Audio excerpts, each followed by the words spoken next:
I just want to speak to Vigneshwar regarding the RE Rec Tech Park. Yeah. What was the roofing material you had used over there? Just 1 second.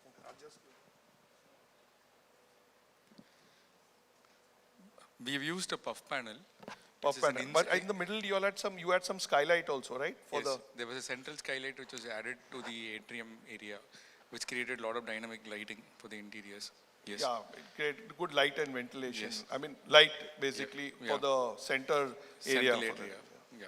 Yeah, normally in academic buildings, a lot of academic buildings now, we had also done something for Calcutta IIM, where the academic building also is in steel. Great. I mean, it's in the design stage, but so a lot of the buildings are being conceived. So I think you have done a wonderful job. Thank you. First. Pardon? What is the fireproofing? For Is there any fireproofing? we have used a 2-hour rated fireproof paint across the entire structure.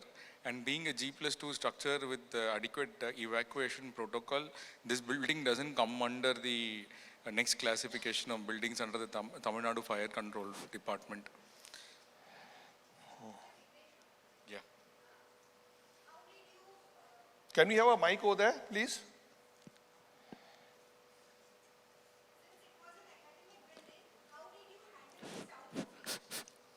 Very interesting question. So all the panels, we've done false ceilings inside select areas of the building. There are perforated gypsum boards which are used there, which prevent reverberations inside the building. And also the partitions between the central atrium and the classrooms are all packed with rock wool. So that takes care of the sound insulation between the air-conditioned spaces and the non-air-conditioned spaces. Did you use dry walls with rock wool in it? Yes. Okay, thank you. Were all, the partitions are all dry walls. Thank you. Thank you. Hello. My question is to Mr. Ramnath Bhatt. Mr. Bhatt, this how economic and how time saving was this incremental launching of the steel girders was as compared to the traditional placement of these steel girders? Because as I assume that for this incremental launching, you must have taken additional load considerations for the design of these concrete columns. So was it really time saving or time consuming? No, as far as loading is concerned, we have not increased the loading because when incremental launching, the front support is only critically loaded.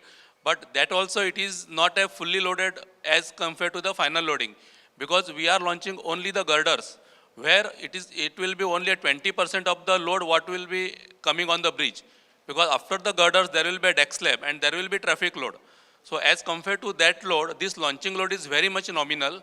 Yes, that point is there that we have to consider while designing the temporary trestles. We have considered erected behind the first span. So to avoid that, what we have done, we have given number of rollers so that the spacing between rollers is very much less. And the critical load point, which is any one of the piers where the cantilever arm will be more, and it is a permanent designed substructure. So that entire load we have considered that.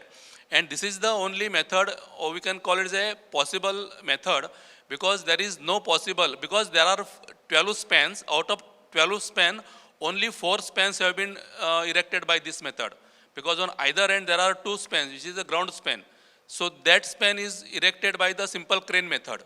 But unfortunately, due to the presence of the existing bridges, and over these bridges, the crane was not allowed. Even for pieces also, we cannot erect with a single piece. So for that purpose, we have to go for this method. This is for considering that situation, this is the only one economical method we think. So the placement was gradual and the loads were also distributed? Yes. Okay, thank you. I think the constraints were there, basically. That's the reason he went for that. Yeah, it's a basic constraint. How long did this bridge take for you to normal time for construction? No, we have spent around 6 months for the design approval.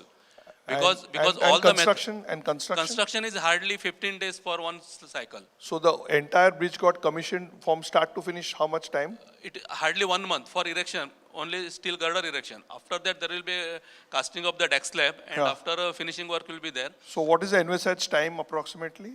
No, it will. This launching will take hardly 2 hours or No, for the entire, after launching and preparing. no. It will finishing? take time. It will How take long? How long do you envisage? more than 6 months. More than Six months. Yes, yes, yes. But even then, for such constraint, I think it's pretty Yes. fast. And similarly, similar type of launching we have done recently across Pune-Mumbai Expressway, where even open girder launching has been done. It is also similar method, also same method we have used. Anybody, someone, yeah.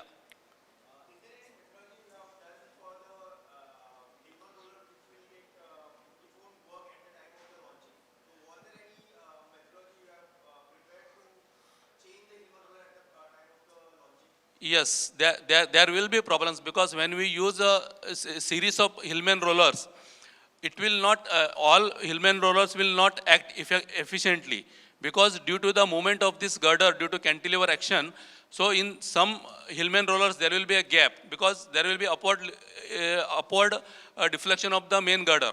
So considering that we had given number of Hillman rollers and every Hillman rollers have a capacity which is more than the required capacity because if we consider a long girder simply supported or with having n number of supports, the reaction is hardly 10-15 ton, but we have used a maximum 200 ton capacity Hillman rollers, and along with this we have used the guide rollers also, so that we must would have got into that and take permissions, it would have at least taken 1 more year to complete the project. So we said, let's avoid this and let's go in the superstructure itself. So you all avoided basements. And these base isolators, what you have, were locally available or you had to import them? We had to import them. The That's the structure cost is too high. yes, the cost was very high. It wouldn't be very popular with the audience I have here, but in some of the countries and some people, the cost is just not a factor. I mean, the cost which we have spent on these structures is around 20 million New Zealand dollars. If you convert it into by 50 rupees, it's around 100 crores. Converted by purchase power parity, again, it's like 30 crores per structure, and that's just a 60-meter That's span where building. the So- main problem is. That's why in India it's cannot be used because we had done a project where we were trying to use base isolators, but once we did the calculations, it was better to put the steel in the building, cheaper from the client point of view. So unless they are manufactured and they are available here, they may be available here, but they are imported. And it's not that they are not available. Everywhere now things are available in India. All things are available. All materials and all technology is available for us. That's right. I think, sir, we should start local manufacturing as well. So we can export to such island countries. I would say island countries because they're so far from the actual continent that everything has to be imported. Right from the steel, concrete, everything is imported. So, yeah, naturally the cost goes high. Thank you. Thank you.